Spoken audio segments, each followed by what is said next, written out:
Kevin.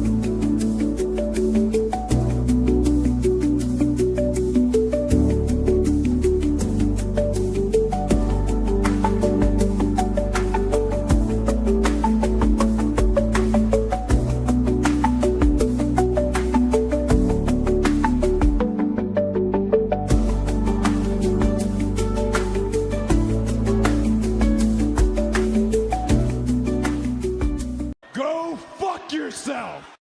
Yo, what's poppin'?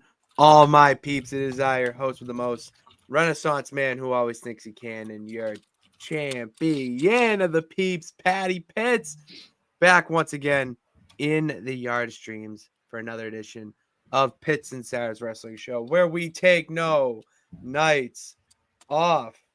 And it's not just me, Patty P, here in the Yard of Streams. I am joined, as always, by the best of the West. You can't forget about Sara Marshall. What's popping, girl? Hey, yo. Hello. Hello. What is that? Oh, It is a king Claw. crab leg pen. oh, it's pink. Yeah. No, it's like a Oh, like a reddish salmon. oh, I type of thought you red said color. pink. I was like, that doesn't No. look pink. It's from the seafood show for my job. I had to go. They had a whole seafood show of like different fish, whatever, at the convention center last week when before I was sick, and I had to go to it for work. And we buy king crab legs from this company, and I needed a pen. King crab is so good. I have never had it. I just sell it. So good. I Those are hate different eating. sizes. Oh my God, they're gigantic. I used to get king crab legs. Yeah, I think I got them mostly when I lived in Massachusetts. I don't know if we got them in Washington or not. That would be the other place that like they'd be very popular. My buddy. Oh told me yeah, that yeah, up Alaskan king crab. there. Yeah. King crab. Yeah, It's on there. So good. Yeah, that's like I don't eat a lot of seafood anymore just because I mean where I live it's not fresh. And seafood to me from the Pacific Ocean tastes different than seafood from the Atlantic Ocean, and I know that sounds insane. No, but, you're like, right. No, there's a difference. And I have not liked West Coast fish. Like I really liked crab and halibut and cod and stuff like in Boston, but when I tried it when we lived outside Seattle, so no, yeah, because it's different and you have to ship it over and shipping. I learned all about it at work. It's the whole seafood industry is fucking wild. It's very similar to wrestling in the sense of the nonsense of it and how it all gets put together. You know, how does the fish that you eat or see, if you don't eat fish, on a restaurant's menu, how does that go in their kitchen, or how does that get to their kitchen? From where it was created. Well, whatever. It's just all it's nonsense. You know what's crazy is this new restaurant just opened up near us. I don't even remember what it's called, but it's like a fast food restaurant where you can get lobster, and I'm like, what the fuck? Is it Red Lobster? No, it's like it's a fast food. Like you legit, can go like a the Wendy's, drive-through. McDanks? Yes, but it's like mostly lobster. I can't remember what it's called, but I'm like, first of all, this is weird in general. Like a drive-through lobster place. Not Secondly, as weird as you think, but yes, I'm with you. No, but what I'm saying is it's for Arizona. Oh yeah, I'm sorry. I'm not taking that into consideration. That's what I'm saying. Yes. Like that's wild. You know, I don't like wild. lobster though. And that Do you know makes Nelson's me very Meat and Fish? Huh? Have you ever heard of it? Nelson's Meat and Fish? No. We used to go to Lobster Hut, I think. Is that what it is? The one that's like Lobster No, in Hut. Arizona, have you heard of Nelson's Meat and Fish? Oh, no. No, okay. Lobster Hut. Red Lobster is the big chain, right? That's what I'm thinking. That's what I thought you were thinking of at first when you said like No. fast food, because like technically No. that's I don't count TGI Fridays and Applebee's and those. No. This is literally like there's a drive-through and you can go and like buy a lobster sandwich or something. And I'm like, that would be great if you lived on in a coastal state. But like when you live in a landlocked area like Arizona, it's not fresh. So like, and that makes a difference. Like they're gonna try and tell you that it's fresh, but it was like, dry, frozen, and sent to them. Like I just, This can it's be not. like the first time I just thought of this. This can be the first time I travel and stay over in a landlocked state. Yeah, No, crazy. I Huh? take that back. South Carolina. No, South South Carolina. Carolina's on the coast. Yeah, Yeah. Big crazy. things happening in a few weeks, Mhm. Sarah. Big But okay, shit's so happening. Lobster Hut is not the chain, right? Is Red Lobster. It's Red Yeah. Lobster's the chain. Okay, so Lobster Hut sounds like something from Massachusetts. Yeah, no, that's like in Plymouth. That's where we would That go. makes sense. That's where we would always go. Um, Oh, well, let's yeah. hear from the peeps, Sarah, because one peep, final boss, is nice seeing your Carolina blue. Oh yeah. And he asked if we ever It says been Brazil, to. but we can pretend. I've actually never been to Red Lobster. Never And been. and part of that Mm. is when you live in a place like Massachusetts and there's like so many places that you can get like fresh seafood, you either go to the grocery store and buy it yourself and make it at home, or you're gonna go to a place that you're guaranteed to get fresh fish. And that's why I'm saying, like, we went to Lobster Hut because it was literally like they cooked it right there, and Yeah, it's no, it's because yeah, they just got it out off the Cape, like, correct. so a place like Lobster Hut, no, I've never been.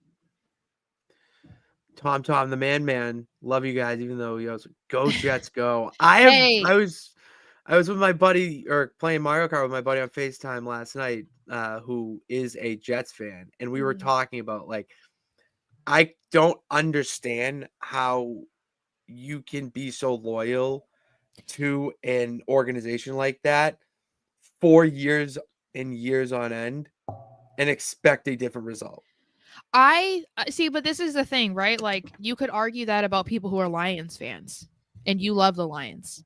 And I those do are love my some Motor City very Kings. dedicated fans. And that's the thing. I don't like the Jets. It's F the Jets forever. You know what I mean? Yeah, But we're like, Patriots fans. yeah, but I admire people who are fans of their like Me too. hometown teams, and it doesn't matter how much they lose or whatever, or how much time Mhm. is in between winning.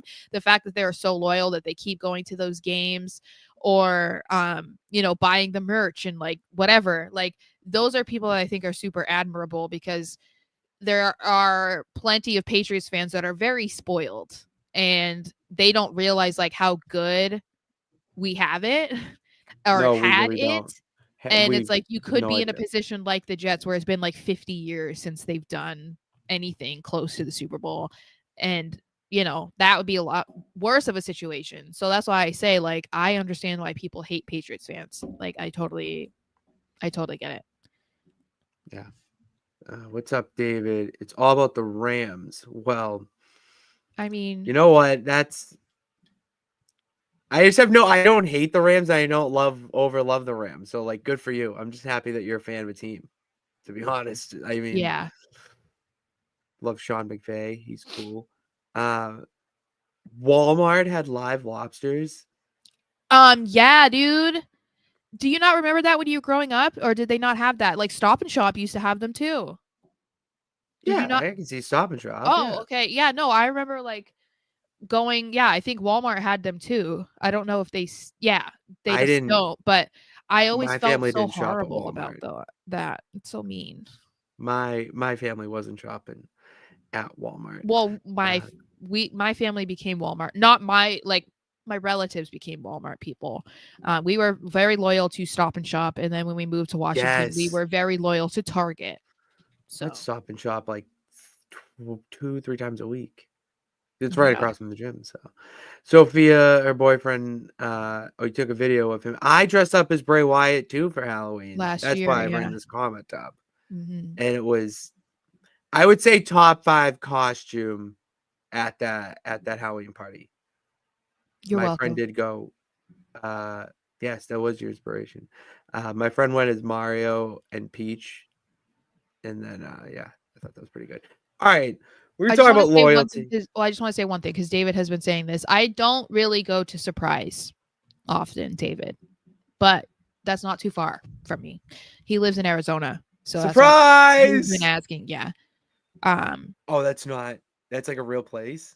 Surprise, Arizona. Yeah. It's See, you're from New York. Like, you're born into it. yeah. So, and that's the loyalty. thing is like, even, if you're from Boston, like you're just a fan. It's like you're born into it, but people think that you chose to be a fan because they have such a winning history, but it's like, no, I literally was like, I lived in Boston or outside of Boston until I was 13, and all of my immediate family, like my mom grew up there, my grandparents grew up there, like everybody was from there, so it's very much in our blood. I mean, my grandfather played semi-pro baseball.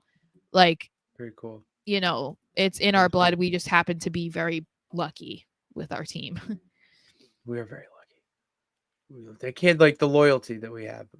You know who else is loyal? Wrestling fans. Sometimes to a fault, Sarah. And we're gonna we've seen all their opinions. Basically, that's my segue. All right. All My right. bad. That was a terrible segue. I give that a C minus. And we're just moving on to our favorite and least favorite things of the week. My favorite segment. Don't be a lemon, be a rosebud. It's time for lemons and rosebuds. For anyone who is new here, welcome. And lemons and rosebuds are our least and favorite things that we saw this week in wrestling. Sarah, I'm going to let you kick it off with what was the best thing that you saw in wrestling this week? I think I need to like prepare everybody for this, okay? Because when I was thinking about this earlier, this is what came to my mind first. And I was like, all right, if you've watched this enough, you know where my loyalties lie, and you know who I really like and who I really don't like. So when you hear me say this, it's probably going to shock many of you. But I think the best thing that we saw this week was CM Punk on Stephanie's Places. Wow. Okay. Let me know. Okay. Tell me about it. So I haven't watched like the full episode or anything, but from the videos and stuff that I have seen, I think it was a side of Punk that we haven't seen.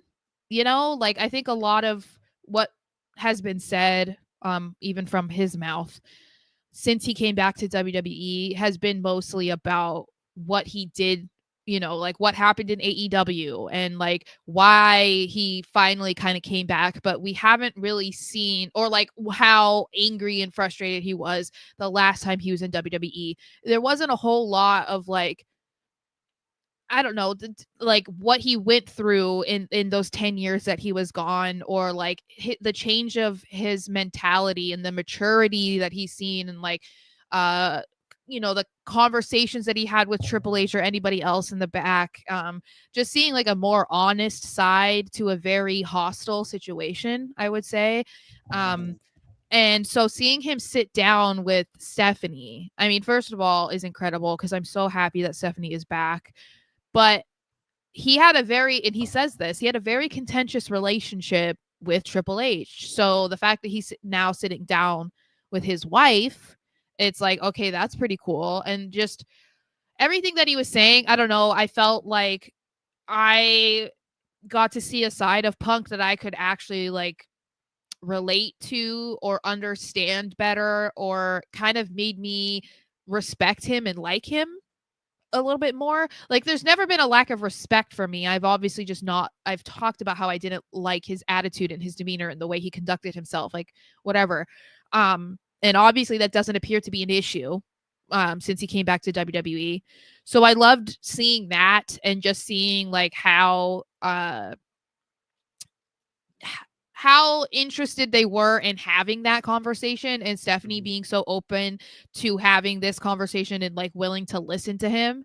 I don't know. I just thought it was like super intriguing, and it has me really excited about like, Cody Rhodes is supposed to be on the next episode. It's like, okay, who else is going to be there? And like, what else are we going to hear about and hear from? I think that, yeah, I didn't anticipate being somebody that could say like I actually enjoyed something with CM Punk in it. You know what I mean? Like, Yeah, that's why I was character praising development from you. you.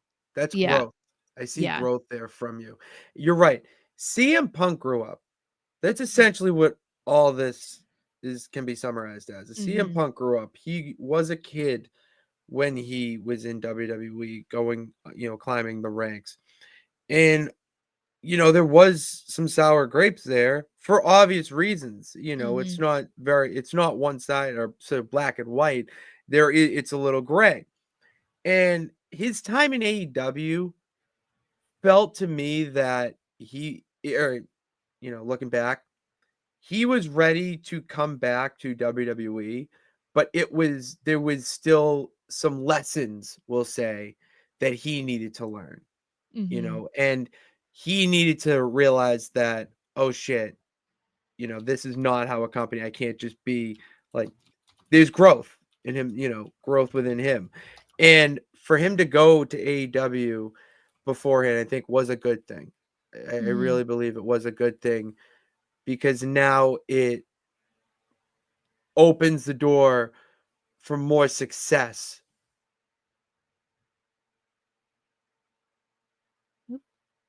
as the term is, to enhance the future generations.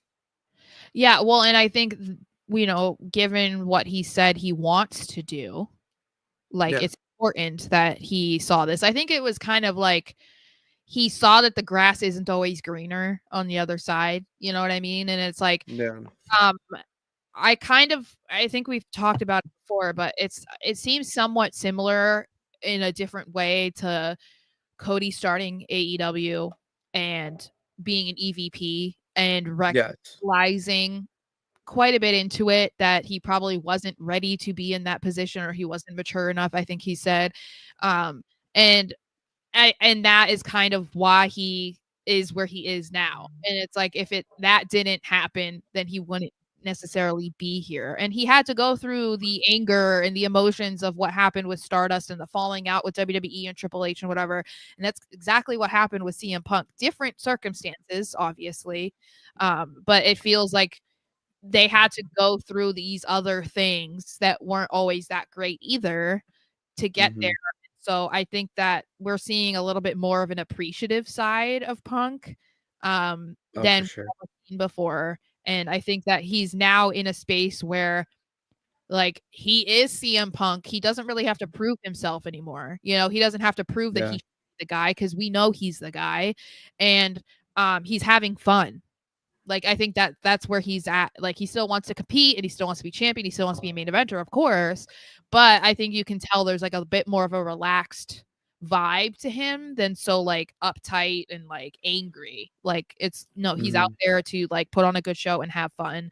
And so I thought it was really cool to hear what he had to say. So, I want to watch. I want to watch that. I think I might watch the Mick Foley Dark Side of the Ring tonight and push SmackDown till tomorrow after work. mm, It will help me not take a nap. Uh, but no, yeah, because the SmackDown spoilers. I mean, it sounds bad that it's like, yeah, to push it to tomorrow, but like with the spoilers on mhm. Twitter already You see, and the you time understand my difference, weekly life now. I do. The empathy is absolutely there, Sarah, for Yeah. you, because like now it's like, all right, it's not as pressing. I don't need to watch it now. Like we could have our own little SmackDown breakdown here instead of doing the Super Show, essentially, from Mhm. what happened. So, and I have in my heart, I feel like I need to watch that Dark Side of the Ring, because that is one of the like 5 matches that made me a wrestling fan. Mhm. And Mick Foley is top 3 favorite of all time. So, Mm. I mean, fits. Him, KO, and like AJ. No, The Rock, obviously. But actually, I don't know. We should do our own list one day. Like, we should like prepare, make like a top, I feel like our that would be own so top hard 10. for me to rank. That's the problem. That's my thing too. But like, if we like gave like week prep to like make our favorites and whatnot, I know. I'm like, I don't know. all promotions, all generations. While you're talking, I'll try and think of mine. Yeah. So my Rosebud, I I will save the AEW talk for our main course, essentially. my Rosebud is NXT, honestly. Mm-hmm. It's so good. It's so good now. You have a place not only to develop talent, but the help that they're getting from veterans, and not only the help, them personally, but elevate the brand to a feeling of black and gold again. Mm-hmm. I was listening to Extreme Life and Matt Hardy pod with Alba, and Alba was talking about that. It gives that black and gold feel again. It doesn't feel like a lot of these wrestlers are just starting out.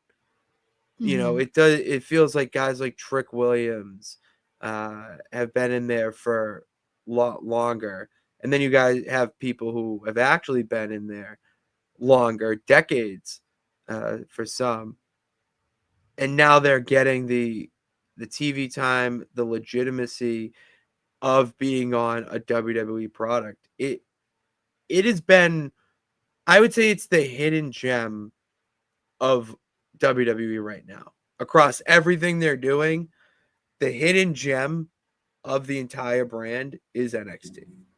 Well, I think the TNA partnership also has like catapulted them to God, a new that's level, because it kind of um it makes the weekly show a little bit more unexpected. Like you might be like, okay, like these people are feuding, blah blah blah, like thinking only NXT, but then this random TNA talent shows up and you're like, oh, okay. Or NXT talent is showing up in on TNA. So yeah. I think that kind of makes it stand out from the others because even though they might not have top name talent like Cody Rhodes and Roman Reigns on the show, obviously not yet, but that's not taking away from like what they're doing every week, the in-ring products, the storylines or whatever that people are getting very invested in. So I think it's like it has everything that people want in a professional wrestling show. It's just not the names you would think people would want, because these are people who are still learning the craft. So Obafemi. mm-hmm. Man, Yeah. man was a prospect or Yeah, a somewhat for random like just 2 like years ago. yeah. Recruit, thank you. That's what. But Recruit. like, he Yeah, was a yeah. recruit like 2 years ago. Mhm. Now Well, and I he's think that's WWE what's champion. cool about watching NXT is that like you can really get a feel for who people are and like watch them from the beginning. So it's like kind of cool that maybe Obafemi has a few fans right now, or say a few like legitimate diehard fans. They can say that they were a fan of his from the beginning. So once he's like on the main roster and just like absolutely killing it, assuming that's what's going to happen, it's pretty cool to be able to say like, oh wow, yeah, I've actually watched him since the beginning of his career, and you've seen him from when he couldn't cut a promo to like now he's main eventing on Raw or something. Like I don't know. I feel like that's kind of cool to be able to see that. Because you really do see them start from the bottom. That's why I love going to the indie shows like Limitless and Mm-hmm. watching promotions like MLW, who just signed a partnership. They're doing an event with CMLL. Mm-hmm. That's huge from MLW because Yeah. CMLL works with AEW and TNA. I'm pretty sure. Don't quote me on TNA, but definitely quote me on AEW. But like because the WWE is obviously like that's everyone's goal. All right, like that is the goal. Mariah May has even made reference to it. Okay, Mm. everything else is like watching them in college, like a college athlete. Watching them from the start and then seeing them grow like that. That's what makes it awesome. Yeah. I know what your lemon is, so just fucking yeet it. So I hate that I've now had to do this for like a third time in the last few months, but she Third doesn't time's a stop. charm. So my lemon is Mandy Rose. Just in general, because this girl, the most recent thing is she was on Busted Open, but it's not even just that. She was saying things on Twitter because some fan is upset that Stephanie Vacour is being acknowledged as a double champion because she is the NXT Women's Champion and the NXT Women's North American Champion, and they're hailing her as such because they should. She is. And this fan decided that, okay, well, this is offensive because as a Mandy Rose fan, we should be acknowledging her as the first women's double champion. And nearly everybody except for Mandy stans were calling them out and being like, it's not true though, because she was in a title unification match. It was not a double title match. And so when she became champion, she might have stood there with 2 championships, but it was combining into one. So she never really was a double champion. And Mandy, of course, quotes it and has to like make this into a big deal and whatever, and then goes on Busted Open and, you know, furthers that by being like, I guess I'm not on their Rolodex. Like they're just trying to erase me from history. And other than like, obviously she doesn't understand the difference between a title unification match and being a double champion. Like that's very frustrating. The thing that frustrates me the most is like how she tried to come off as a very understanding person when she split from WWE and saying like, I get why I can't be there because they really wanted me to choose between being a professional wrestler with them or like continuing my content online. And obviously she was making a heck of a lot more money by doing her content. So she chose that. And she was coming off, like I said, like she understood that and she did not blame them for that. And so the fact that it's been like 2 years and we're still hearing her complain that they're not acknowledging her, it's like, well, first of all, honey, you are a smidge in the history of WWE. Not many people are really going to remember what Mandy Rose did in WWE, even if her, you know, return to NXT with, you know, the dark hair and everything was much better than when she had been on the main roster. Like you aren't Becky Lynch, you're not Lita, you're not Charlotte Flair. Like that, you did not reach that level, and then they're purposely ignoring you. They can't bring you up because they don't want to have people go to the content. You have explicit content. That was why they couldn't keep you around. So they're not going to give you free advertisement by then putting your name on there. Not to mention, why do they need to? You're not there's no relevancy between Stephanie Vacour being a double champion and you unifying a championship. It doesn't make any sense. So it's just like, girl, just give it up already. Double champion means that you defend both titles on a weekly basis. That's all I have to say about that. Okay. Yeah, she just I think she just needs to let it go, but I feel like based off of some of the other things that I've seen recently, like her and her husband are still very salty that they're not with WWE anymore, and they like keep trying to like bring things up to like continue their connection to WWE, but like you actively chose to not be there because you still wanted to do explicit content, and that is fine, girl. You can do whatever you want, go where the money is, do whatever. But like you then can't hold them in like contempt, you know, because like you're mad that you had to make that decision. You signed a contract. You were then doing things that went against that contract, so they could not continue that relationship with you. If you are fine with what you're doing and you're happy with your decision, then you wouldn't still be harping on the, you know, the time that you had with them or that they're not doing this for you and whatever. Like you're not a legend. You could be a legend in your own mind, but in reality you're not. So either accept where you are, too strong. Then, well, a legend in her mind. That's what I'm saying. So it's like, she's just not that important to WWE to like be talking about. Like I said, you're not Trish Stratus, you're not Lita, you're not China. Like they're not going to be talking about you as if you did something monumental in the business. You didn't, girl. Like you didn't. Just move on. I'm not gonna lie, that was also my lemon. I'm gonna be brutally honest. Well, like, that was the like one. Some things people agree. We talked about this as well. Yeah, like that was the other like this, like Mandy Rose is my lemon for this week for continuity purposes. Yeah. She is my lemon of the week because every time I go through and scroll, you know, it's awesome to see the news, but that's the one piece of content or, you know, news relevancy that I see and get like angry when I see it. And and right away want to just completely shut it down. Where everything else, it's an open conversation. I don't care what your opinion is because you're just talking about the product and that's what we want.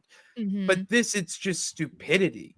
You're just saying this so that you can make a headline Mm-hmm. and go viral for what you say so that people eventually cycle back to your content and see you just posing half-ass naked, Well, she also and she she's posed with both upgraded it. titles. Yeah, I mean, She posed with both titles. and the So, thing like, you is, remember that picture? yeah, Go. and the thing is like it's totally fine. If you want to do the videos, you want to do the pictures, and that's where Cool, who money is, cares? get your bag, queen. But again, like I said, Care. you chose this. You decided to break your contract and to continue doing what you wanted to do. Why do you not seem happy about that? You can't have your cake and eat it too. You signed a contract. WWE is not in a position to allow you to make explicit content while being connected to their company. They don't have to do that. They don't let anyone else do that. Chelsea Green had an OnlyFans. I don't think she was doing half of what Mandy does, but she got rid of it the second she got signed. She got rid of it, and she didn't even debut for 3 months, I think, after that. And so she basically gave up like getting money from that website to live her dream in WWE. Mandy didn't want to do that, and I don't think she ever wanted to be a wrestler. That's the thing, is like there's the difference there. And again, that is fine, but stop dragging the company through the mud. And then also, like Final Boss said, don't be talking about Tiffany Stratton. Girl, you're jealous. That's what it is. We talked about that. That's what it boils down to. You're jealous. And it's not cute. You It's know what really color not. jealousy is? Green. Yeah. Money, which is what she's making. Boom. Look at the connects that I'm making. Oh, God, that's what we do. we have a lot of aura. Damn right, dude. Thank you. Fucking I love your oozing photo. off Also, Team me. Live. Team Live forever. You know how much aura oozes off me? I Hold on. wish. Let's go. No, because I saw some rosebuds. I wanted to actually. Yes, Oh, I saw that. lemon. Yeah, the lemon. The Yeah. Hogan shit. I just stay away from. I Brooke don't want Hogan to has know. chimed in now too. She Yeah, like she's taking it serious as well, saying she was abused since childhood. So it's getting dark. This is the thing. I get why by Hogan, she in was some abused. cases people turn to the internet because it gets attention on some serious situations, and a lot of good has come out from people posting things on the internet. But this is like family drama that doesn't need to be played out in the public eye. But like that's where we are. Like people, instead of having conversations with the people that they're having issues with, they post it online.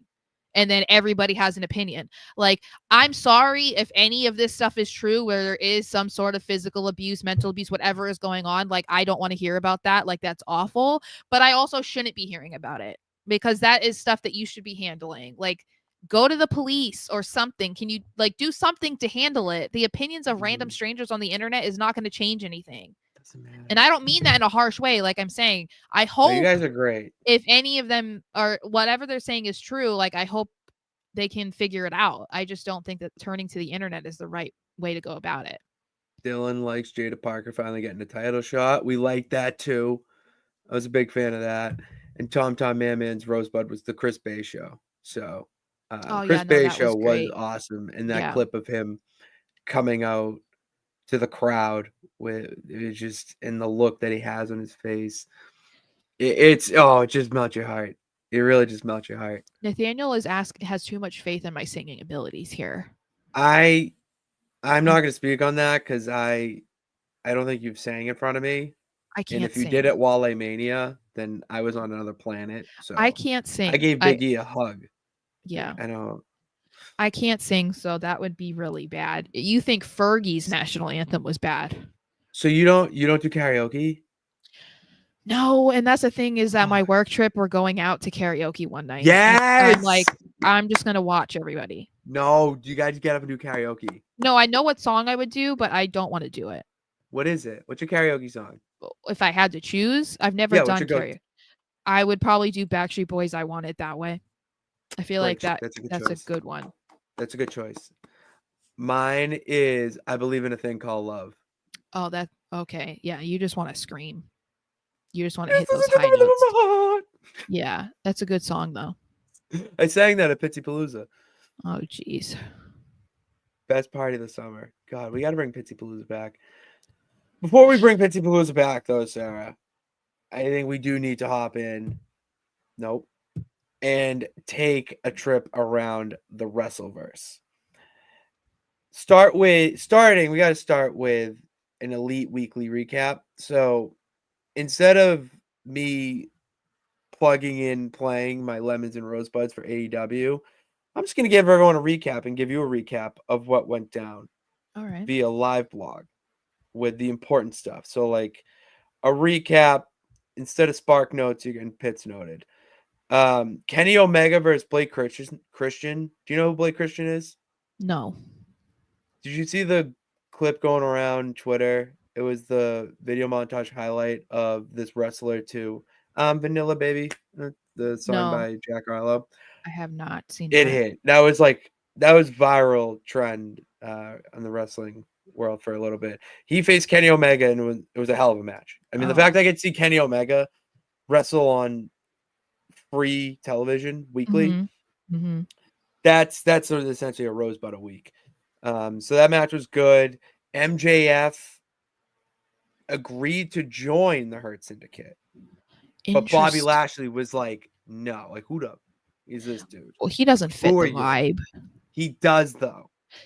He fits. He does fit the Well, Hurt Syndicate I mean, I guess I just keep thinking that it's as just an going to be like the alliance. Hurt business, but so Well, he no, doesn't. that's the thing. It's not like to me, or the way I'm perceiving it is that he wouldn't be a member of the group, but there would be an alliance there. You know, I scratch my back, you scratch mine type of deal. Bobby Lashley doesn't want to do it anyways. We're also getting the Hurt Syndicate versus Big Bill and Brian Keith of the Learning Tree, because Jericho scolded them saying they need to find their own gold. I thought that was great. I know you're going to hate me saying this, but I do like what Chris Jericho is doing right now. So, Cool. I mean, that's always a plus. I can't believe I'm saying it in the year 2025, but what he's doing actually is benefiting AEW. In a weird way. I'm telling you. Swerve and John Moxley got into it, and Swerve even made a reference to an old Dean Ambrose program, saying that he's going to take the AEW title off of him and he can continue to play John Moxley every week on television. It was a callback to when Dean said it about John Cena when he was feuding, is that you can continue playing John Cena every week. But that was really good. It also was just a strong promo from Swerve. And then Tony Storm main eventing Dynamite with Thunder Rosa, and they called their tag team Thunder Tits. Oh. I mean, Tony Storm just continues to be the best thing in women's wrestling. Top 3 women's wrestler in the world. And in my eyes, number 1. So, but she main evented with Thunder Rosa. They had a tag match against Megan Bayne and Penelope Ford. Megan Bayne pinned Tony Storm. Wow. To set up their match at Dynasty. I like the decision. And I like the decision because it shows that Megan Bayne can be on that level, but she doesn't have to win the championship. I don't think you take the strap off of Toni Storm right now. She is the best thing in women's wrestling. So why would you take the title off her? Need her to elevate it. But you do need to have people like Megan Bayne going up against her, and not just in a 1 or 2 week program where you have a backstage, war of the words, and then it turns into a match that is great and fantastic, but that's it. So I'm a big fan of this, and I did not hate Megan Bayne pinning Toni Storm. Let me go through just quick any other notes. Kyle Fletcher beat Brody King. I thought that was strange, because Brody King should be winning basically every match. Oh, next week we're getting Marina Shafir and John Moxley versus Willow Nightingale and Swerve Strickland. We're going to see Marina Shafir wrestle for like the first time, and I couldn't tell you how long. I want to see her wrestle as part of the Death Riders. That's going to be sick. Has she been injured or something? No, they've just been using her as more like a face and, strong body of the group. Oh, okay. She hasn't been really in matches, so this will be a good time for her to do that. Sticking with AEW though, boom, RVD did make comments about the Jon Moxley Spike Bat situation. And he's not wrong. No, he's not, Sarah. I And he hate defended himself against all these people that are so mad at him about it. Yeah, so it was on One of a Kind with Rob Van Dam. He said that it wasn't wrestling to him. Obviously, it's sacrificing a lot for the business. I mean, that could be said about it. But the more AEW has been doing stuff like that, the more personally I feel I'd rather be associated with WWE than AEW. A couple years ago, it was like, man, they're growing, they're trying things to get up there. Then there's a feel that the inmates are running the prison, and he does have a point there that for a while it seems like the inmates have been running the asylum. And we've said that though, because We have said that. That was how the company started. It was very focused on allowing the talent to run things, because where they were before, either they were in the indies or they were WWE, like that was like a big change in AEW. But then we noticed that it did seem like there was a shift where it was like, okay, it looks like they're trying to like collaborate or whatever. Like, even if there isn't like a whole room of writers, it does look like they were trying to make things a little bit better, hence the growth that RVD is talking about. But they're right back to just like letting them do whatever they want. And it's been like that for a few months, I would say, at least. Because you could even argue like the Jungle Boy or Jack Perry stuff, where he like then went out and did the whole thing with the windshield and whatever, the glass. It was like everything is just a shot. It feels like basically since Punk left, all hell has broken loose, because they showed that footage. Tony Khan lost his marbles. That's what I'm saying. Like, it feels like since Punk left, things have just been like progressively going down. But the Death Rider story has legs. That's the issue. This was just a shock value in Jon Moxley being but do we need an absolute that? psychopath. It didn't need it. And I think that's RVD's bigger point, is we don't need these things. And people calling him a hypocrite because he was in ECW, he kindly pointed out again on his Twitter how he never participated in matches like this. He was never involved in like a barbed wire match. He never bladed in ECW. Like, he wasn't really that ECW the way when you automatically think of the trash can and the barbed wire bats and like the tables and whatever. It's like RVD wasn't remembered for that. It was more like he was extreme, because I would say like, yeah, he would do those things, but it was more of his style that was extreme, I would say. He uses surroundings to his advantage. Yes. Like, he wasn't like, if a table was there, he was using one of his high flying moves or innovative moves to put you through the table, not just they're acting like he was fucking Sabu or Raven or something. Like, you know what I mean? He created the Van Daminator, which is, for anyone who doesn't know, you throw the chair up and then he kicks you against the head with it. That's not tax going through your skin. Yeah. So that's what I mean. Like, I don't blame him for being kind of thrown off about this like backlash of people being like, well, you were in ECW. And it's like, when we think of the faces of extreme wrestling, you're not thinking of RVD in the same way as, like I said, of Sabu. Like, you're just not. They were not the same. They were not doing the same things.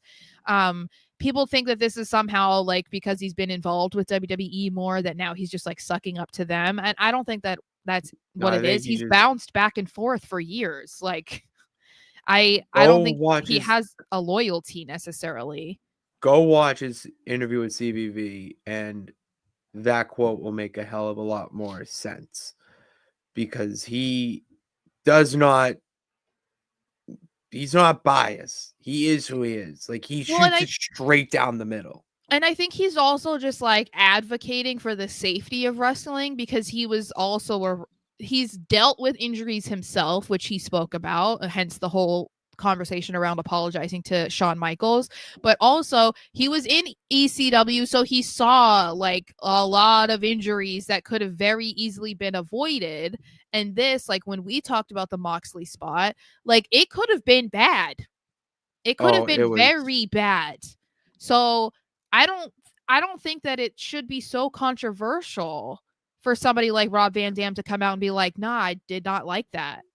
Like, okay, why do you care specifically so much what he has to say about it? If you liked it, then good. Who cares if RVD didn't? Like, okay, bizarre. People are crazy, man. This was sad. Gail Kim was shockingly released by TNA this week, and talent were up in arms. A lot of wrestlers tweeted their own. A lot of women. A lot of women talent tweeted their frustration about it. And not only talent, but a lot of veterans, just wrestlers in the community, were tweeting their frustrations. Why did this happen? You know, it feels like a step backwards and all this. What I'm going to take away from it is that WWE needs to snatch Gail Kim up and bring her in. What she could do for the women's division behind and the scenes or in the ring as a whole. 80 behind the scenes, 20 in the ring, because I am a fan and I want to see dream matches.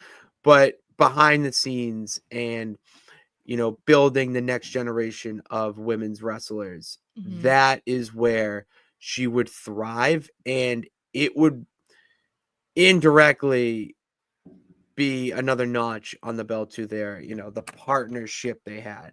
Yeah, I agree. Like, a lot of people were saying like Tony Khan needs to snatch her up. If I were her, I would not be going there. I think you need more checks and balances and stuff like that.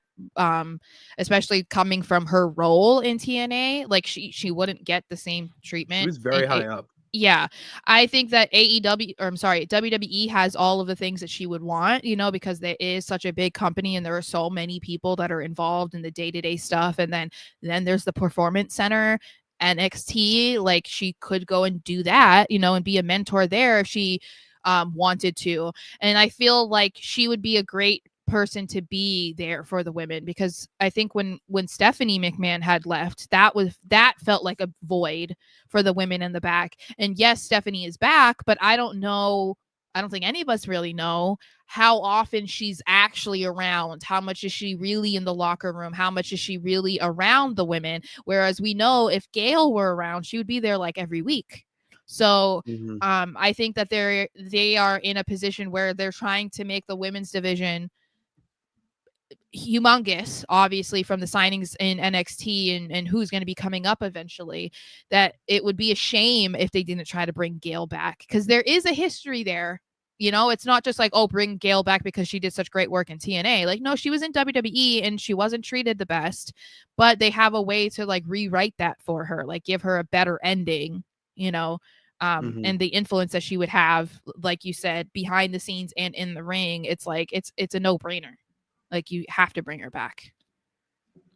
It seems like a must. Like, yeah. I'm just picturing her having a role behind the scenes that eventually would have her be on something like an LFG or some sort of on, like, you know what I mean? Like a backstage role, but like you're on camera. Like, I just see like she would do very well in that role. So yeah. all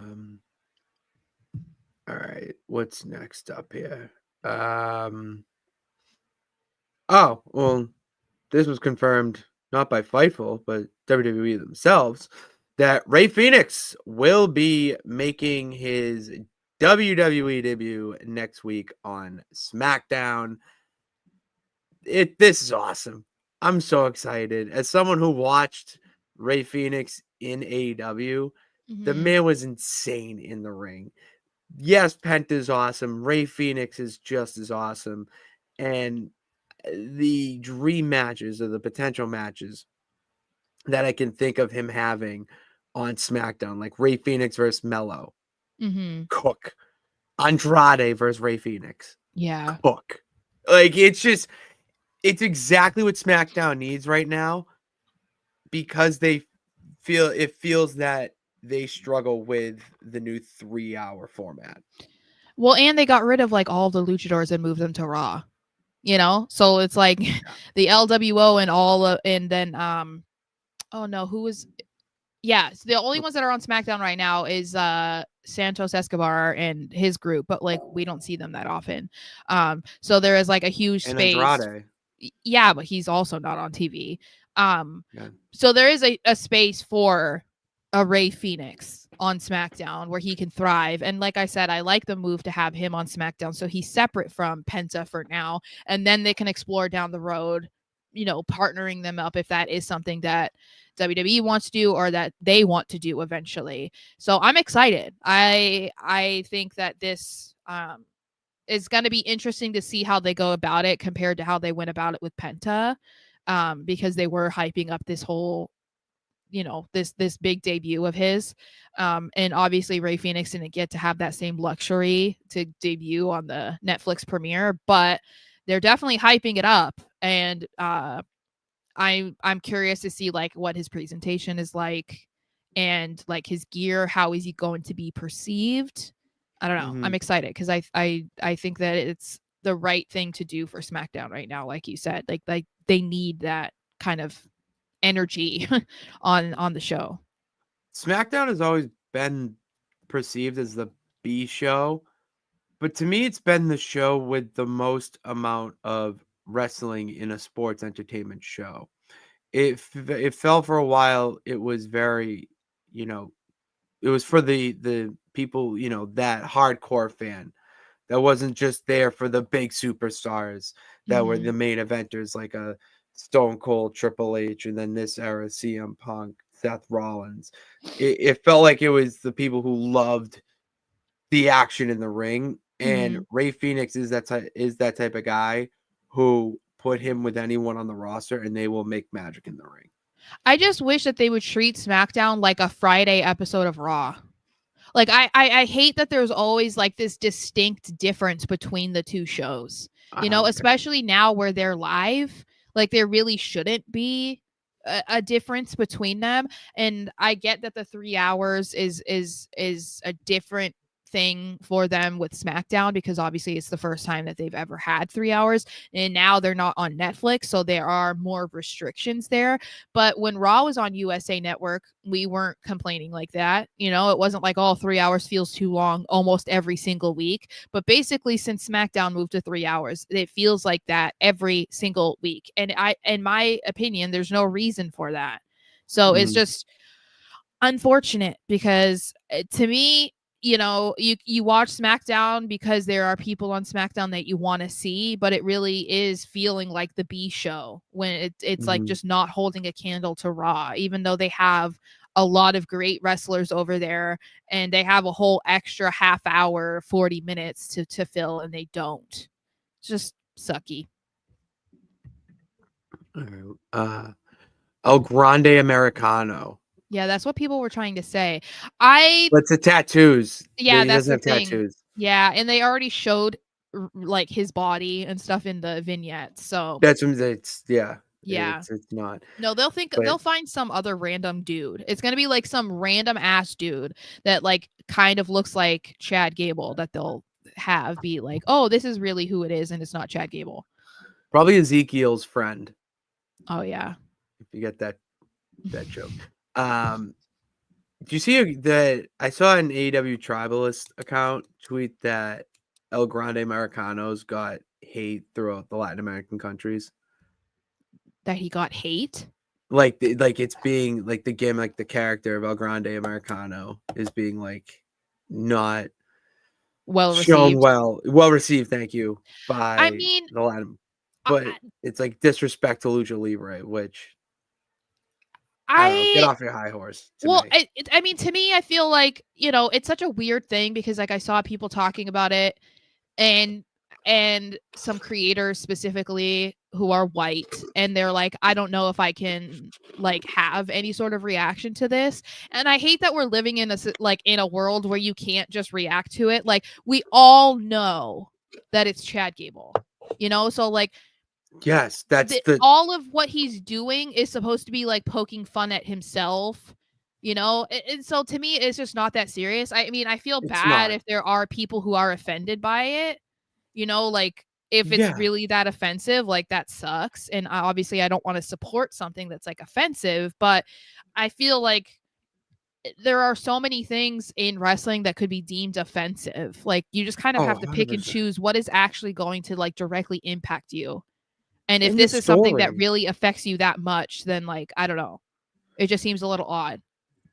But The whole story is that Chad Gable has been beaten by luchadors and is sick of losing, so he goes to learn how to fight, you know, the luchador style. to me, it seems And he more like came it's out back. of respect. And maybe I'm interpreting it wrong, but it's like, wouldn't it seem like he was being more respectful of being a luchador by like trying to The whole mimic it thing and is to learn it? show I don't know. respect that luchador style is different and awesome. That's all we're trying to do, and just the characters are different. It's all just Um, I don't know. The Sarah, you're reaction's been being weird. worked. I'm Okay, it sorry. is I'm not sorry. Chad Gable. All I'm right. sorry.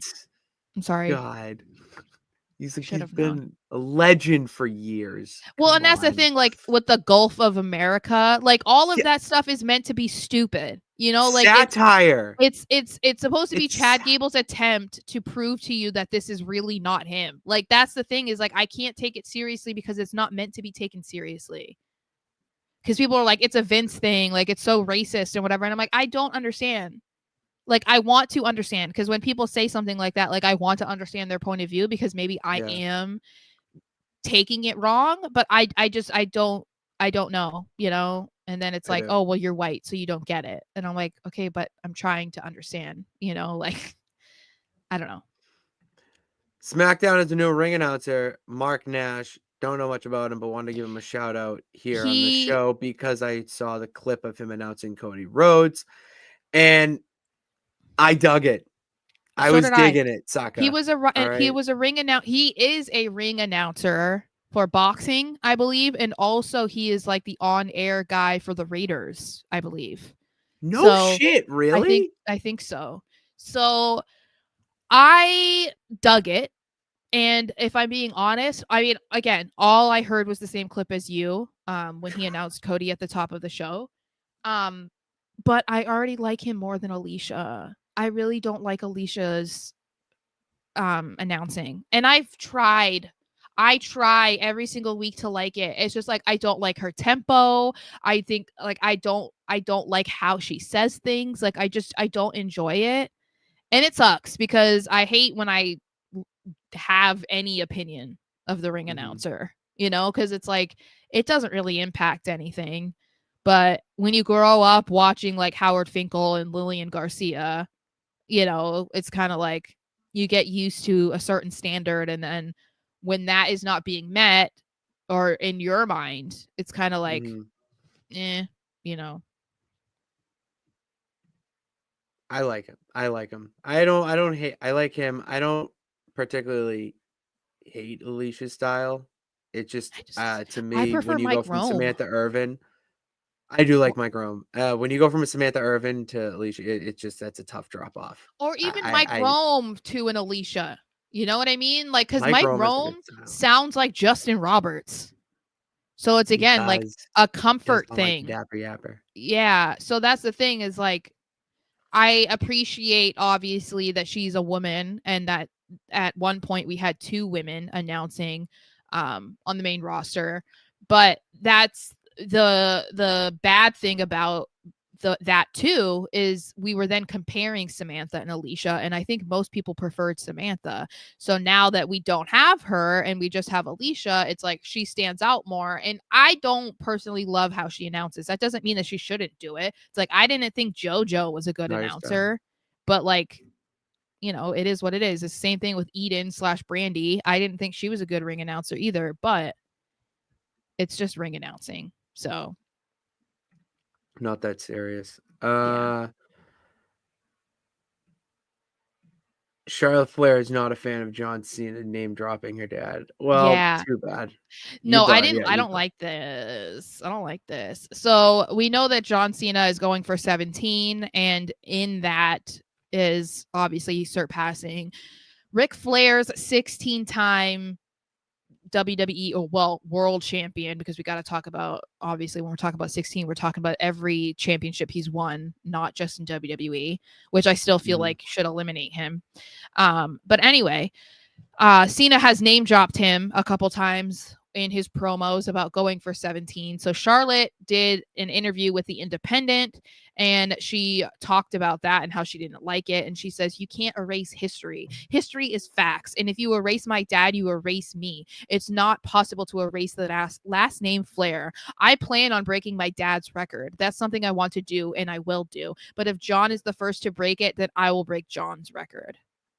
And I'm like, this is like the worst possible thing that I could ever hear in my, like, this is like my worst nightmare. Like, I told you that this is what was going to happen. That's why I feel like it's not,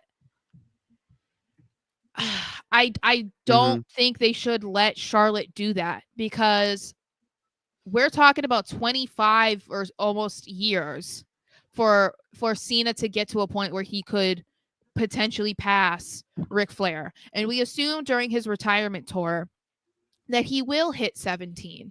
And then you're telling me not long after that, after making it such a big deal for so long that Cena was one away from beating Ric Flair's record and then finally getting it. And then not long after that, we're going to be like, oh, Charlotte just did it too. Like, doesn't that take away any of the substantial meaning of Cena doing it if you then have another person do it shortly thereafter? Like, I don't think that's a good idea. Like, if they want to do that eventually, maybe in like a year or two, but like, can we at least give Cena some breathing room to like be the lone guy at 17? Not to mention, Charlotte, why should you be somebody that passes Cena? You're saying you should have 18 title reigns? That also shouldn't include NXT, if we're being honest. His Cena's doesn't include, right? Yeah, it does include NXT from what I remember. But regardless, it also shouldn't matter that you've also had a couple of those titles for like 3 minutes. How is that a championship reign? Her and Sasha Banks played hot potato Mm-hmm. with the championship for at Yeah, least 6 months. I know. And so that's that's not why a long period of time.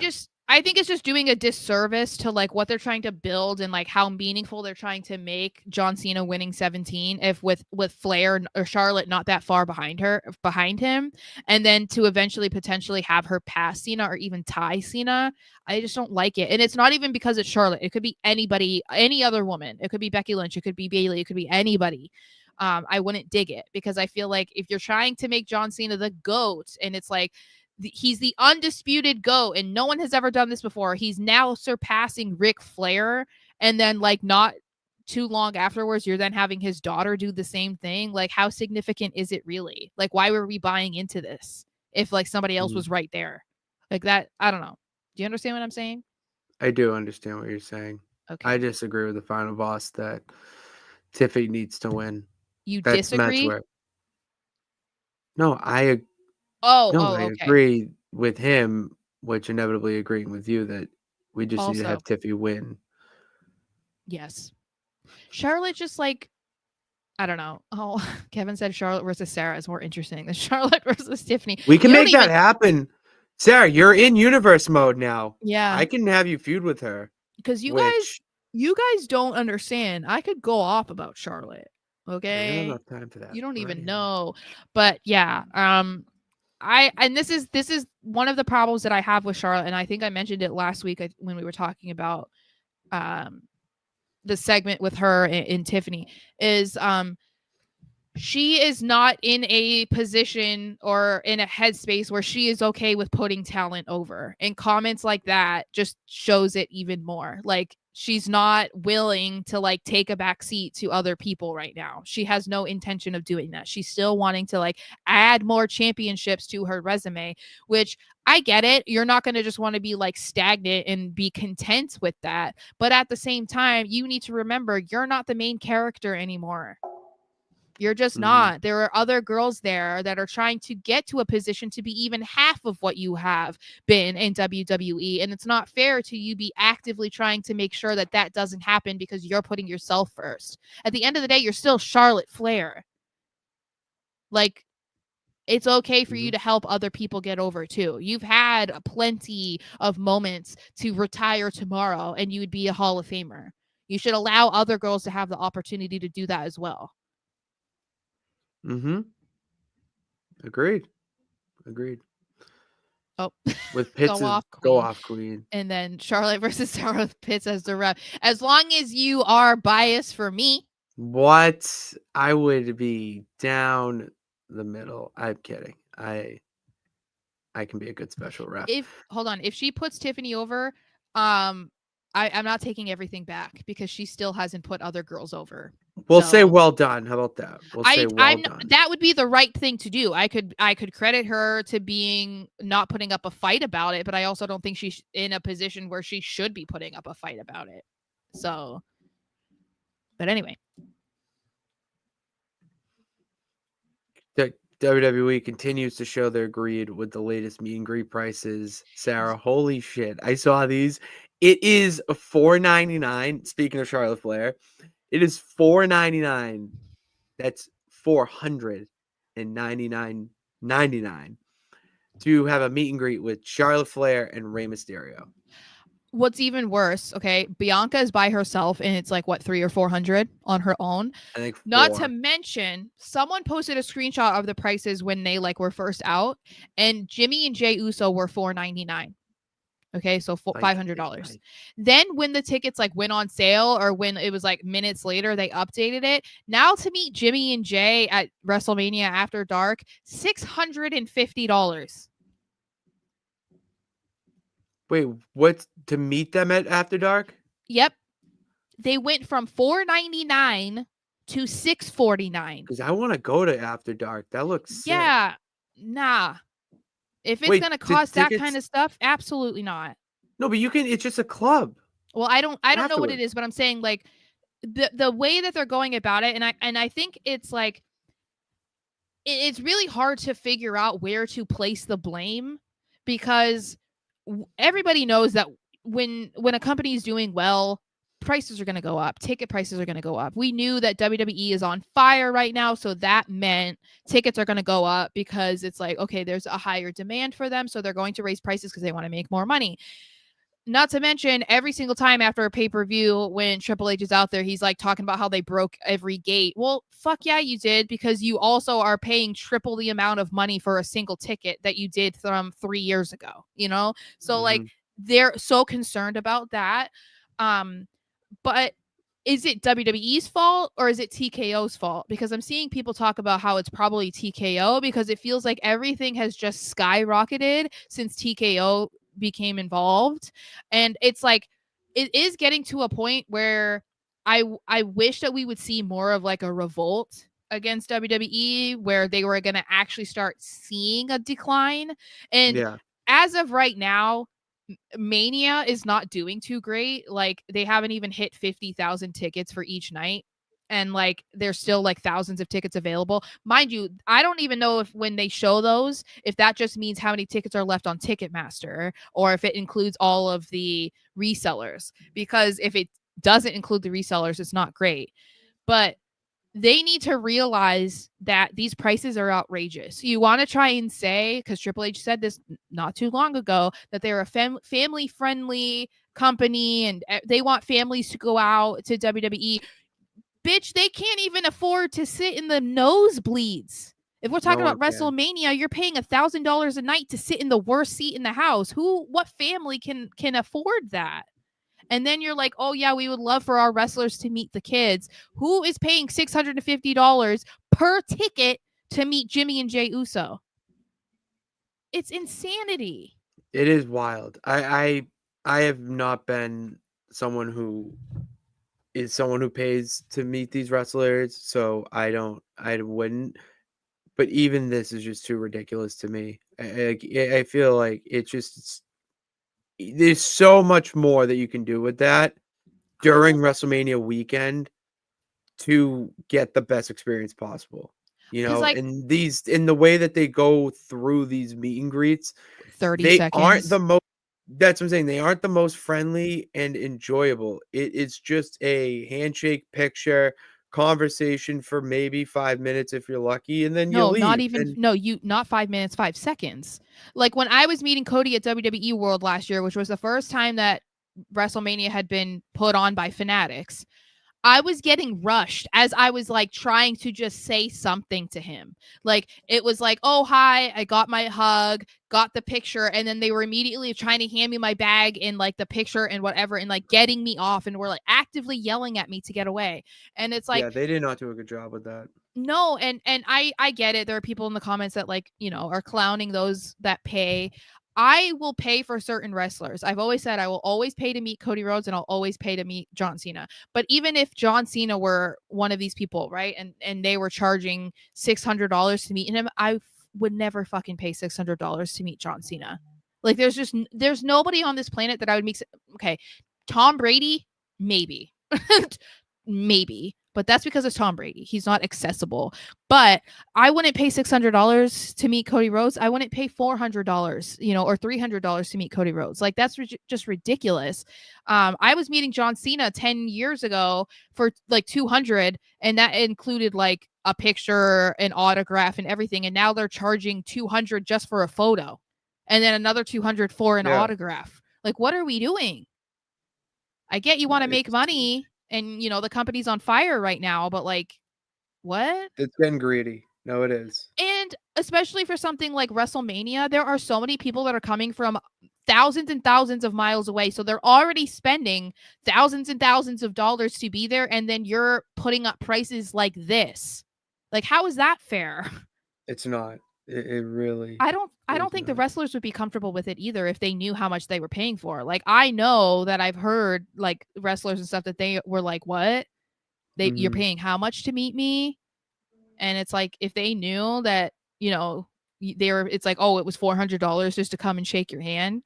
I can't imagine that many of them would be too happy about that either. Yeah, that would really damper the mood. Has John Cena's heel turn actually been boring so far, Sarah? I do not think so. I think we just need to be fucking patient, to be quite honest with you. Mm-hmm. And then we got a whole tour that is just kicked off. But, I may be in the minority here. I'm just seeing so much more of this conversation online. Like I saw a TikTok that had like thousands and thousands of likes and hundreds of comments where everybody was just saying this. Like, yeah, it's just not been good. And I saw the main complaints were that he hasn't talked about The Rock yet, which I said to, like, we've talked about that, like we're whatever.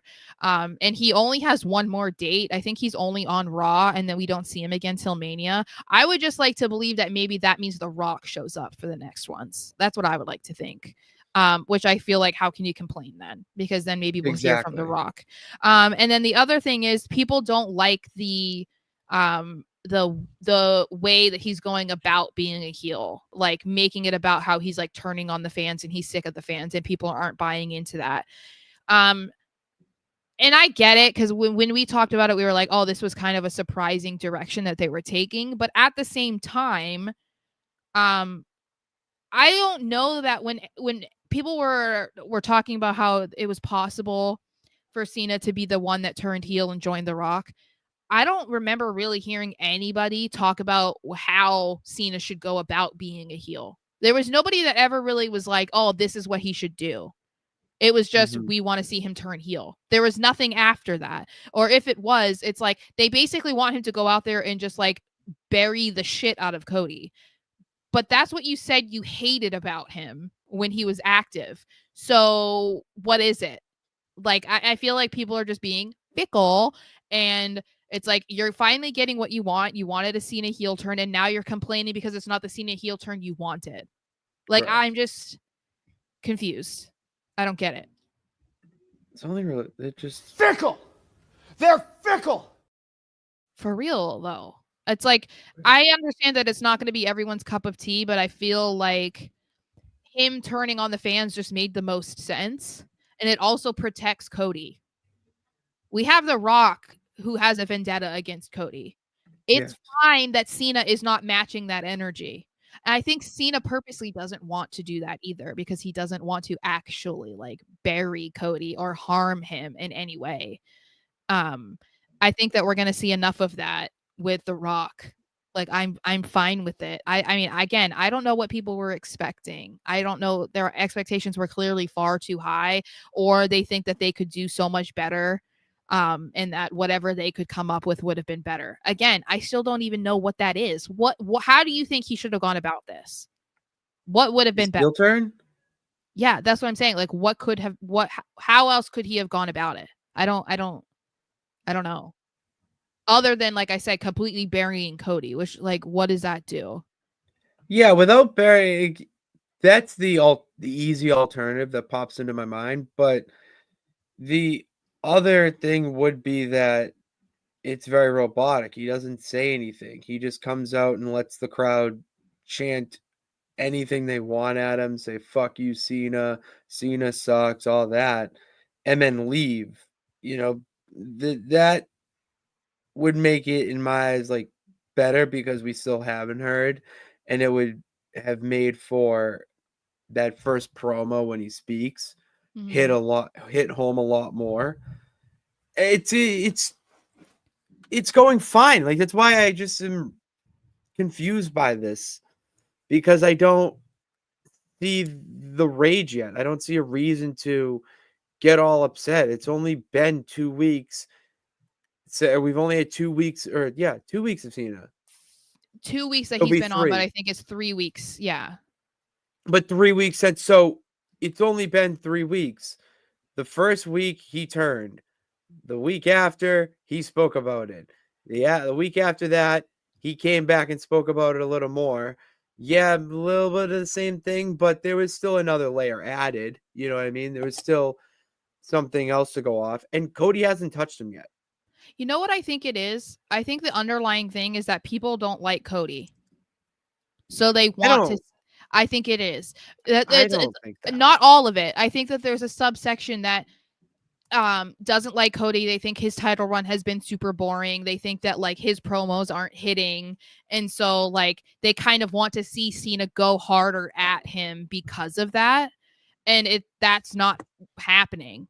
So they're disappointed by that also, because they were like, all right, if he's going to kind of be like corporate Cena with The Rock, it's like, okay, then go against that corporate guy who is Cody, and he's not doing that. At least not yet. We don't know what's going to happen. And again, maybe your expectations are too high. I think some of us are still living off of the high of what was WrestleMania 40, and just how good that buildup was between Roman, Rock, and Cody. That's literally that you're thinking like that expectation is like on another level that we're never going to see a WrestleMania, at least for a very long time. So, like, trying to make it be like a repeat of what we saw last year, it's just not going to happen, because the vibe isn't the same. There was no pivot. Like, there wasn't all this drama going on that we were literally seeing unfold in front of us. Like, it's just not the same. It's not the same at all. You had a once in a lifetime moment that we've seen once before with Daniel Bryan, and even that was not on the level that Cody Rhodes got. The reception, the movement that we started of "We Want Cody," and it was actually a powers that be of TKO versus WWE with that. Like, there's so many little ins and outs that go into that we will never see again. It's why I feel like why we have now it's like why we have now this great buildup. I wouldn't say it's amazing, but it's been a great buildup for Mania. Not just the match itself, but the other matches on the card. That was something that last year lacked a little bit, was that all the other matches were just great buildups in general. They weren't buildups to a Mania type match. This year we have obviously the night 2 main event in Cody versus Cena, the newly announced main event for night 1, Roman versus Punk versus Seth. We have Io, Rhea, and Bianca to be excited about. We have Jay versus Gunther. Like, there's other matches on the card. Don't you dare roll your eyes. No, I remembered today that we're going to be at the Raw after Mania, and I'm going to want to throw myself off of the. I'm going to yeet all over you. Okay. I'm going to just. I'm going to want to die. Like, oh God. But anyway. I'm going to be so happy. I feel like because of this reaction, and if we believe that Triple H is chronically online, and sees what people are saying, it makes me feel even more that Cena's winning at Mania, because it feels like if he doesn't, that's where we're going to see a revolt. You know, like I feel that is something that is going to satisfy the people that want Cena to be a tougher heel, like I guess more like The Rock heel, like, or the final boss. It feels like, okay, then he kind of has to do that. But that's the thing that also makes it interesting, is people want more from Cena. So if he wins, will they cheer? You know, like I'm it's gonna let like, you know right now. I'm cheering. that's the thing. It's like kind of tricky though, because you don't want that, right? Like Cody is the face of the company. You don't want him losing the title to John Cena to be a good thing. So I don't. I'm in it for the chaos, Sarah. I'm in it for the chaos. no, do not do this. Absolutely do not do this. They're doing something. So there's something planned for the work trip that they're going to like trick me over, and I don't know what it is, and I'm praying to God. I have a really big feeling that it has something to do with Jey Uso, and I don't know if it's going to be a Yeet shirt. I don't know if it's a Jey Uso cutout, but they're going to do something to me, and I am not prepared, nor am I okay with it.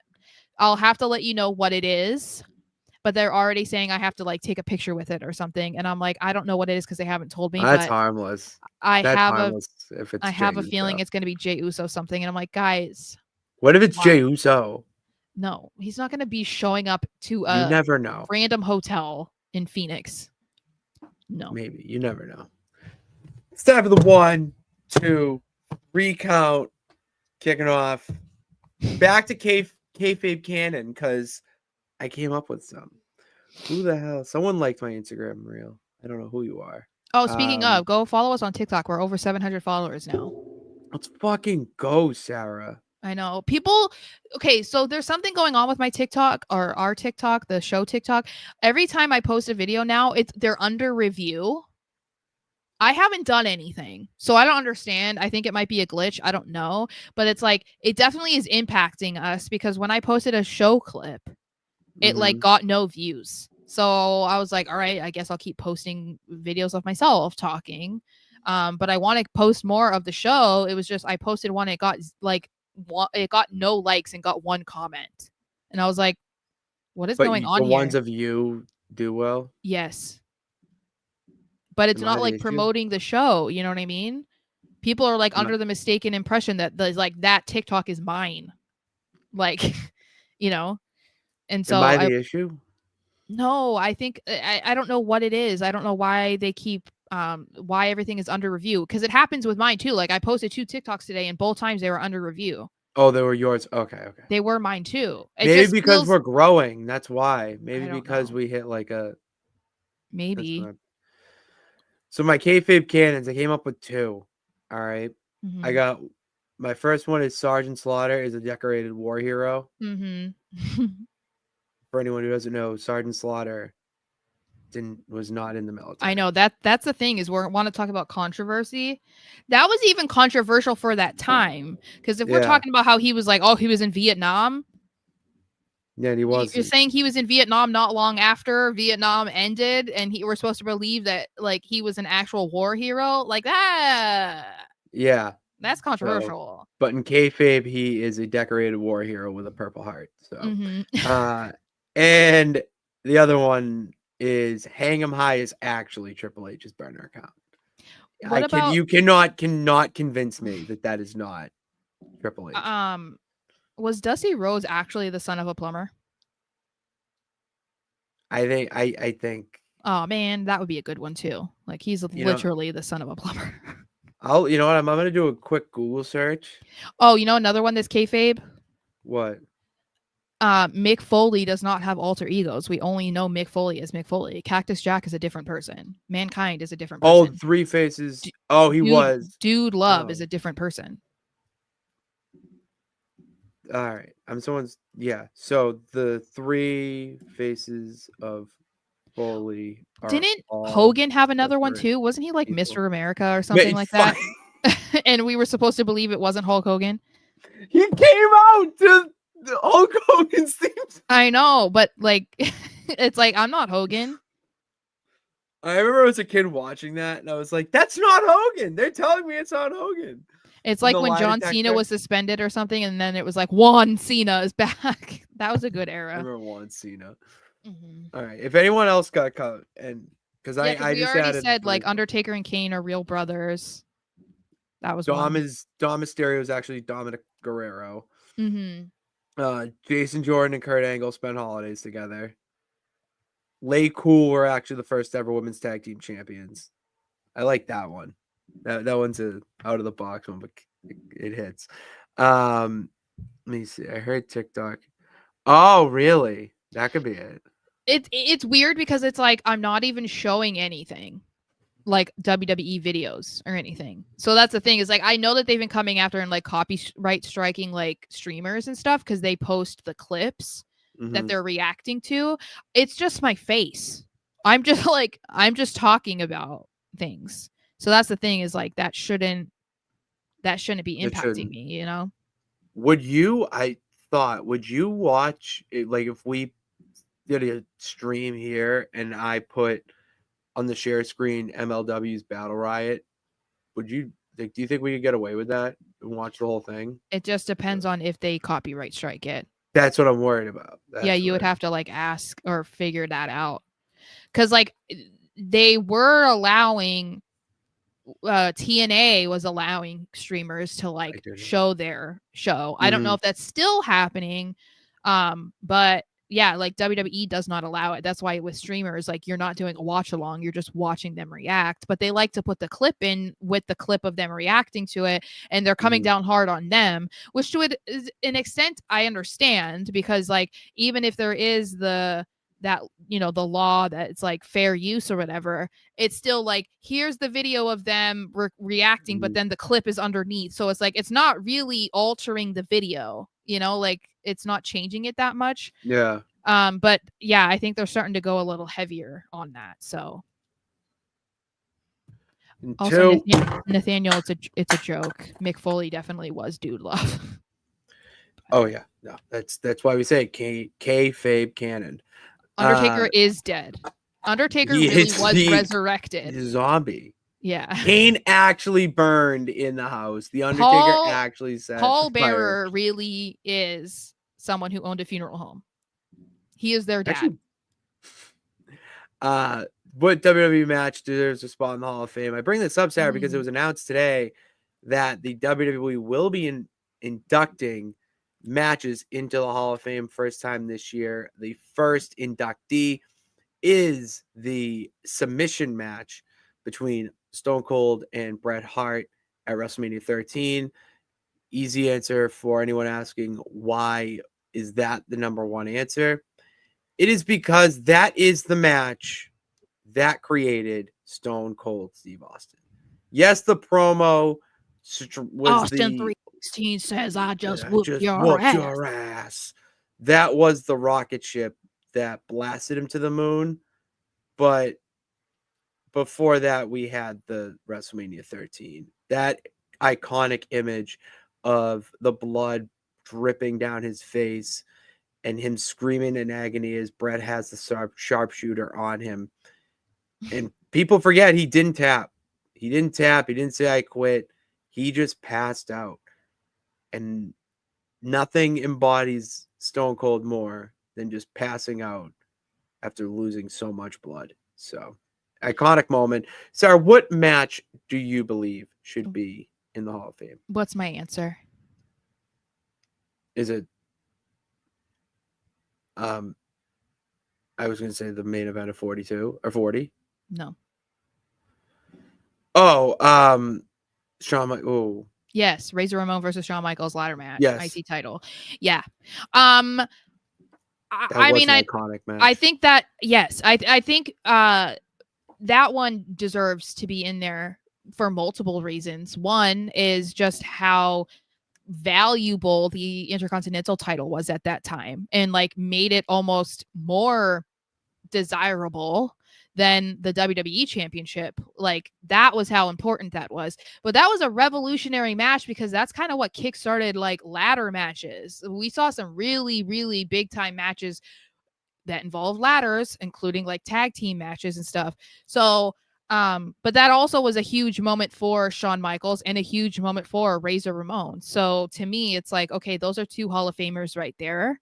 And it's that the thing that makes me sad about this kind of stuff though is Scott's not here to like be there. If that, I would assume that's a match that will eventually get in, and it just sucks that he can't be here to like hear that acknowledgement from fans and like those who still appreciate it like 30 something years later.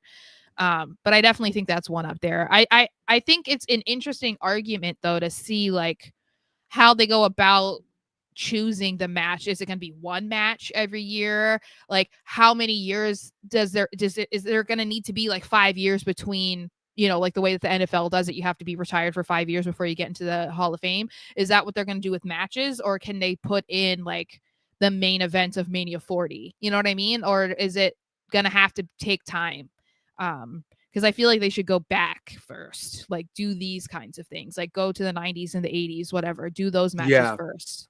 Because that's nostalgia for fans now, Oh, it is. You need to go back to that era because it shaped so many of the wrestlers that we see now into what they do. So we're seeing some suggestions in here too. Nathaniel says the match between the Hardys, Edge and Christian Dudley boys. That's a good one. Final Boss thinks that we should also see HBK and Angle. HBK, that's my pick. That would be a pick of mine. That Nathaniel, match is so friggin' good. It was good. Cena, JBL. Cena, JBL. There's so many good ones. HBK versus Undertaker at 25 and 26. Both of them. I mean, you could even say the Hell in a Cell at 28, Taker, Triple H. And 27, without their match at 27, WrestleMania 27 would legitimately be the worst for pay-per-view. Final Boss thinks that the ladder match in 95 was better than Mania 10, but, it is what it is. Hey, they still put on good matches. Yeah. Yeah, those would be, and we're just saying those are WrestleMania matches being inducted into the Hall of Fame. Cody Rhodes versus Seth Rollins at Hell in a Cell with a torn pec. Like that, yeah, that should be inducted for multiple reasons. What's another one that's never going to get inducted that should? Is it the triple threat at 20? Mm-hmm. Yeah. So good. I understand why, and I'm not going to say that they should change their mind, but it's just a shame that there's going to be some matches like, like Kurt Angle versus him. Like that's Kurt Angle's favorite match. But we can't acknowledge those things. At least we can behind closed doors, I guess. And 3 to wrap it off. Sarah, you were put into the actual Nonsense Wrestling Federation in my universe mode. I put you over on Raw with your boys Imperium. And I got some nonsense guys over there as well. We don't have as many as last year. Mm-hmm. We have the Super Mario Brothers. I did put them in. I found Mike Wazowski. I think it's hilarious. Jacob Fatu actually faced off against Batman in a backstage brawl the other night. That was a lot of fun. So there's a lot of nonsense going on in the universe mode, but there's nonsense going on in My Rise. My character Nonsense. I played that last night because we didn't stream. I said, why not do it? And the My Rise is sick. So you start out with Triple H announcing the draft and that you're going to be the number 1 overall pick. And then you get to choose, did you start as a Raw superstar, SmackDown superstar, another promotion, or an MMA fighter? I chose another promotion and chose my guy. I'm going to post the video on the channel within the weekend. And I got DQ'd in the only match I played because TBD and it's the same TBD from when I was doing the Bad Gal. That was ECW essentially. Anything goes. No disqualifications. So I'm like, oh, I'm wrestling in TBD. Okay, so anything goes match. And I went to use the kendo stick and then immediately got DQ'd. I was pissed. And this was after Troy Simpkin, who's that asshole agent that I had to deal with the Bad Gal. He's back in the game telling me what to do. So that was annoying. And then I stopped right before draft draft night because it was already an hour and all I did was basically just make the character. I was so effing exhausted from that. And I'd rather spend, 2 hours going through it, you know what I mean, and Mhm. playing the actual story rather than 40 minutes of it being created. So we'll hop back on the horse next week with it, and I'll post the whole stream and then eventually clips from it on the channel. What Sarah's finisher? Sarah's finisher was the AO. That was what it was called, the AO, and But it what was was it? end of no, Feast Your Eyes, Dijack's finisher, where it's a Oh, reverse. You have him up like the KOD, and then you flip into a go to sleep. got it. Yeah, I was like, I don't know. I was thinking that we could, if I ever got the game, I would want to be a part of Pretty Deadly, my other alter ego. It's like I want to have like a girly, fun alter ego, and then like a kick-ass alter ego. I Because love like it. We could do put that. me in Imperium, but then I also want to be with Pretty Deadly because I want to come out with disco balls and 70s music. Well, you could have, but I had to put you on Raw. That just fit your Yeah. vibe for the No, I universe know. Well, mode. that's what I'm saying. My two alter egos. It's like one is Yeah, for SmackDown and one is for Raw. you should see the universe mode I've cooked up because I got Raw is more like the legit WWE, like Netflix type shit with like your more mainstream nonsense characters in it. Like you Mhm. have the Mario Brothers because like Nintendo's mainstream, and then like Tony Storm's on there. So like there's AEW people, but that would make sense. And SmackDown just like it's my brain.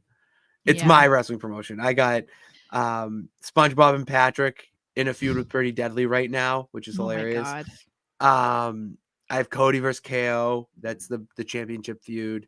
Spider-Man is in there as well. Jacob Fatu just faced off against Batman in a backstage brawl. Oh my. Because I can. And it's awesome. All right.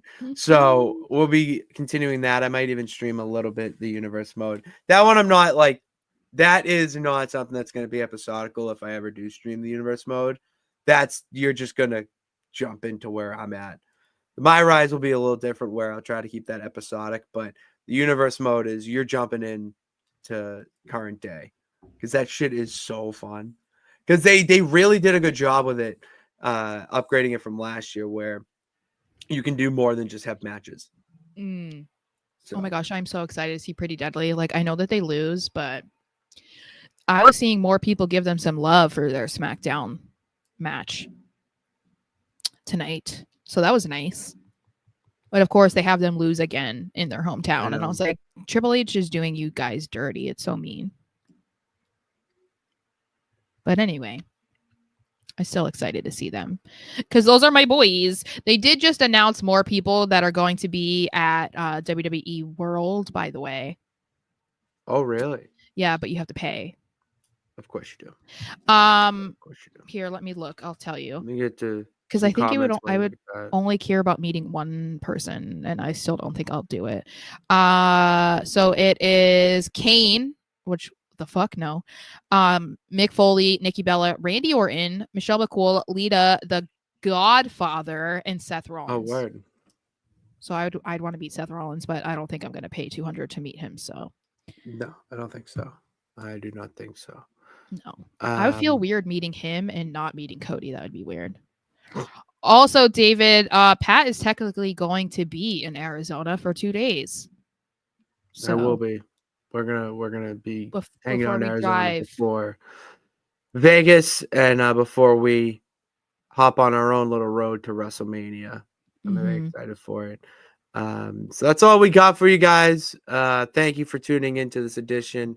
Most likely be back. I don't know when because you're on your work. Next So Friday, maybe, next Friday maybe. So because I get we'll be back on taking. Thursday. So I'll be definitely doing some. I'll have to be playing 2K to get the channel going and whatnot. Well, So I'm gonna we'll maybe keep it post up. like one. It depends. I might post 2 videos a day or 1 video a day just to spurt them out so that it's like there's still content going up every Yeah, day, but it might be just 1 instead of our normal 2. we'll have stuff. So we'll have Yeah. stuff going. We appreciate you guys. And we'll be doing stuff for WrestleMania, which will be exciting. So be on the lookout for that as well. Follow us on all social media platforms. Hit that subscribe button right now so you know when those videos are posted. And follow us on TikTok. Over 700 followers right now.